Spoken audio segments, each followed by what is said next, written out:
আসসালামু আলাইকুম সবাইকে। কেমন আছেন সবাই? আশা করি যে যেখানে আছেন সবাই ভালো আছেন। আলহামদুলিল্লাহ আল্লাহ পাকের অশেষ মেহেরবানিতে আমিও ভালো আছি। আজকে নতুন আরো একটি ভিডিও আপনাদের সাথে শেয়ার করব। আশা করি ভিডিওটি ভালো লাগবে। আর ভালো লেগে থাকলে কিন্তু আমার চ্যানেলটা অবশ্যই সাবস্ক্রাইব করতে ভুলবেন না। আজকে আরো একটি পিঠার ব্লগ আপনাদের সাথে শেয়ার করব। তো আজকে আম্মু পিঠা বানাবে ছড়া পিঠা। ছড়া পিঠা হয়তো বরিশালের মানুষরা চিনে থাকবেন, অন্যান্য দেশের মানুষরা নাও চিনতে পারেন। ছড়া পিঠা আর চুই পিঠা এটা কিন্তু একদমই সেম, কিন্তু ছড়া পিঠাটা গিয়ে একটু বড় হয় আর চুই পিঠাটা একটু ছোট হয়, হাতে কাটতে হয় এটা। তো একই রকমই স্বাদ লাগে। তো যাই হোক, এই তো এখন পিঠা বানানোর জন্য আম্মু চালের গুঁড়াটা সিদ্ধ করে নিচ্ছে। আর চালের গুঁড়া সিদ্ধ করার আগে পানির মধ্যে চিনি আর একটু লবণ দিয়ে দিয়েছে, কারণ পাট পিঠার মধ্যে যেন মিষ্টিটা ভালোভাবে যায় এজন্য।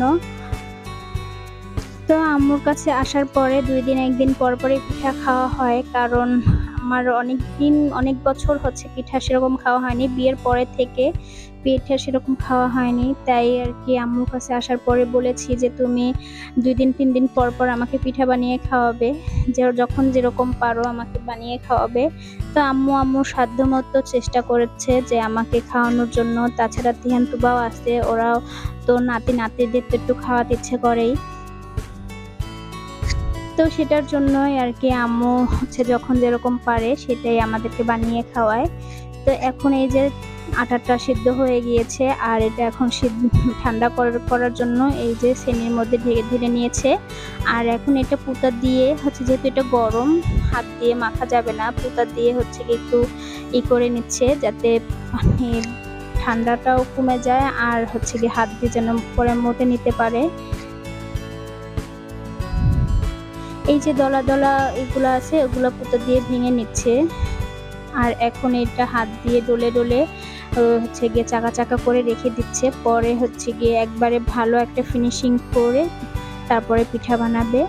তো আপনারা অবশ্যই তো ভিডিওটা দেখবেন শেষ পর্যন্ত, আর সেখানে দেখতে পারবেন, যদি শেষ পর্যন্ত ভিডিওটা দেখেন সেখানে দেখতেই পারবেন যে পিঠাটা আমরা কিভাবে বানিয়েছি।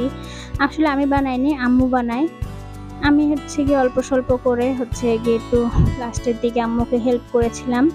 আর এই যে দেখেন, এটা গিয়ে ছড়া পিঠা, এটাই কিন্তু চুই পিঠা হয় এটা দিয়েই। মানে এটা যদি হাতে কাটা হয়, চুই পিঠাটা তো সেমাইয়ের মতো ছোট ছোট হয়, তো ওইটা আর কি চুই পিঠা বলে। আর এটাকে বলে বরিশালের মানুষ ছড়া পিঠা। অনেকেই বরিশালের চিনে থাকবেন। দুইটার স্বাদ কিন্তু আমার কাছে একই রকম লাগে।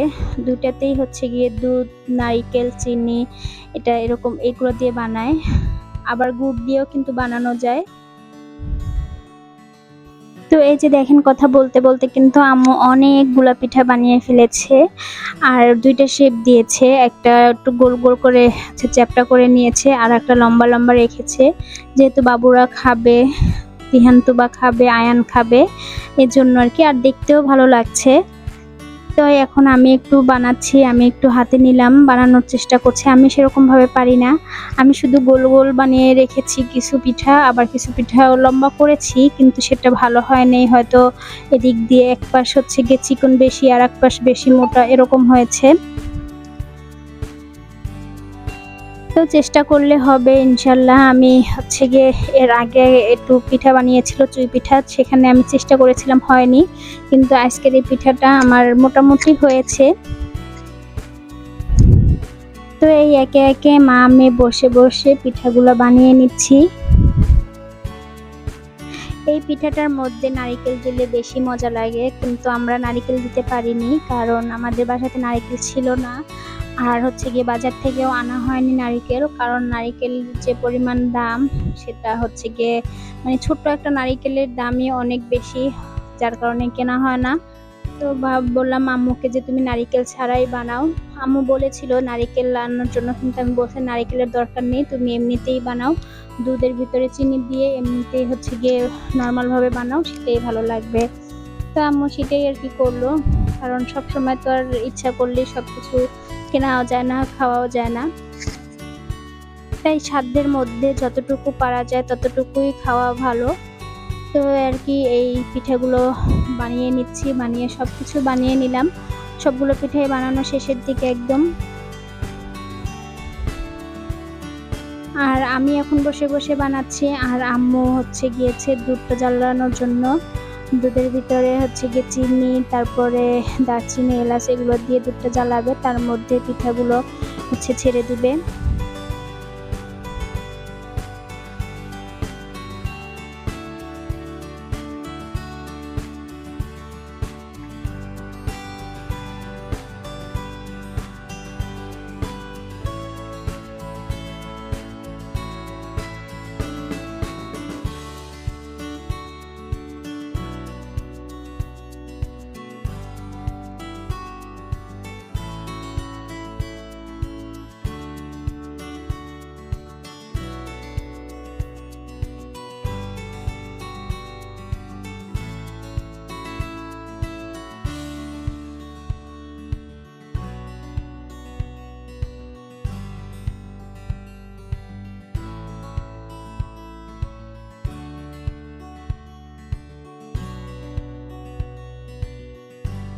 তো ফাইনালি আমার পিঠাগুলো সব বানানো হয়ে গিয়েছে। আপনারা দেখতেই পাচ্ছেন এখানে দুইটা শেপ দেওয়া হয়েছে পিঠার। দুইটা শেপই আমি মিলিয়ে ফেলেছি একসাথে। তো এখন আমার পিঠা বানানো একেবারেই শেষ। তো এর মধ্যে আবার কিছু পিঠা শেপ দিয়েছি ললিপপ স্টাইলে, কারণ বাচ্চারা খাবে বলেছে, তাই ললিপপের মতো কিছু পিঠা বানিয়েছি। অল্প কটা বানিয়েছি, তার কোনো দেখা যাচ্ছে না। আর এখানে আম্মু দুধটা গরম করে নিচ্ছে, দুধটা চুলাতে বসিয়ে দিয়েছে। এখন এর ভিতরে একে একে চিনি, তারপরে দারচিনি, এলাচ, তেজপাতা সবকিছু দিয়ে দুধটা জাল করে নেবে। আমরা যেহেতু পিঠাটা গুঁড়া দুধ দিয়ে বানাচ্ছি, তো এজন্য দুধের পরিমাণটা একদমই কম হয়ে গিয়েছিল। দেখতেই পাচ্ছেন দুধটা একদম বেশি পাতলা পাতলা লাগছিল, ভালো লাগছিল না। আমার মনে হয়েছিল যে পিঠাটা খেতে ওরকম ভালো লাগবে না। তো এর জন্য আমি আম্মুকে বলেছিলাম যে দাও, আমাকে টাকা দাও, আর একটা দুধের প্যাকেট নিয়ে আসি। তো আমি আর একটা দুধের প্যাকেট নিয়ে এসে তারপরে সেটা গুলিয়ে এই পিঠার মধ্যে দেওয়া হয়েছে, আর তারপরে পিঠাটা একটু ঘন হয়েছে। তো এই পর্যায়ে আম্মু পিঠাগুলো এর ভিতরে দিয়ে দিল, আর দুধটা ভালো করে বলক উঠিয়ে নিয়েছে। এখন একটু দুই একবার নাড়াচাড়া করে রেখে দিবে, যাতে ভালো করে বলক ওঠে আর পিঠাটার মধ্যে মিষ্টিটা ভালোভাবে ঢুকে যায়, এই জন্য। তো এই তো এখন এরকমটা রেখে দিচ্ছে। আর এখন ওই যে দোকান থেকে যে দুধের প্যাকেটটা নিয়ে এসেছিলাম, সেটাই এখন গুলিয়ে এর ভিতরে দিয়ে দিল।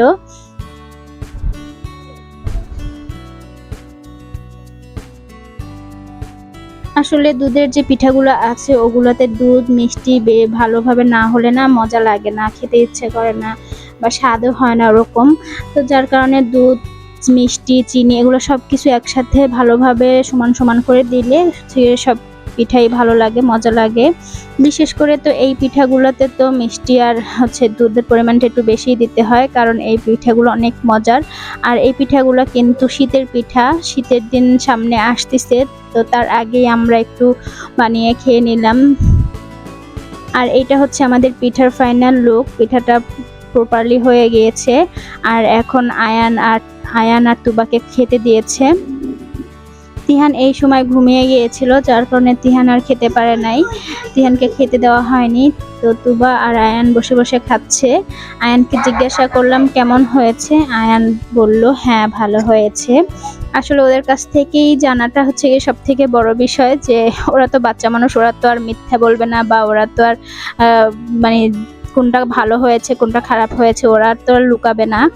তোর কাছে জিজ্ঞাসা করাতে ওরা একদম সত্যি সত্যি একটা রিভিউ দিয়ে দিল যে হ্যাঁ পিঠাটা খুব মজা হয়েছে। আর আমিও খেয়ে দেখেছিলাম, সত্যি খুব মজা হয়েছে। আর এই পিঠাটা যদি ফ্রিজে রেখে খাওয়া হয় তাহলে কিন্তু তার স্বাদ দ্বিগুণ বেড়ে যায়। ঠান্ডা ঠান্ডা পিঠাটা কিন্তু খুব বেশি মজা লাগে। তো ওরা এখানে বসে খাচ্ছে। আজকের ভিডিওটা আমি এখানেই শেষ করছি। আপনারা সবাই ভালো থাকবেন, সুস্থ থাকবেন, আমার জন্য, আমার ছেলে মেয়ের জন্য দোয়া করবেন। আর আমার চ্যানেলে কোনো ভিডিও যদি আপনাদের ভালো লেগে থাকে তাহলে প্লিজ আমার চ্যানেলটা সাবস্ক্রাইব করে আমাকে সামনে এগিয়ে যেতে সাহায্য করবেন। আজকে এই পর্যন্তই। সবাই ভালো থাকবেন। আল্লাহ হাফেজ।